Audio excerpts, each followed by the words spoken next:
என்னை பொறுத்த அளவிலே இளைஞர்களுக்கு நான் சொல்லிக்கொள்வது என்னவென்றால், பல அழைப்புகள் நமக்கு வந்து கொண்டே இருக்கின்றன.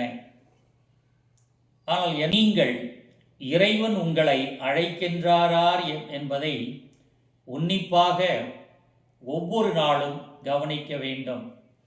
அவ்வாறு இறைவன் உங்களை அழைத்தார் என்றால், நீங்கள் அந்த அழைப்பை மரியாளை போல ஏற்று அந்த அழைப்பிலே மேலும் மேலும் வளர நீங்கள் தூய ஆவியினுடைய அந்த உந்துதலையும் கொண்டு நீங்கள் வாழ விரும்பினீர்கள் என்றால், ஒரு துறவியராகவோ அல்லது ஒரு குருவாகவோ அல்லது கன்னியராகவோ மாறுவதற்கு வாய்ப்பை இறைவன் கொடுத்து கொண்டே இருக்கின்றார்.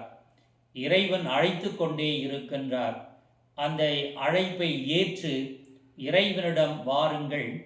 நிறைவான வாழ்வையும் இறைவனுடைய ஆசிரையும் பெறுவீர்கள்.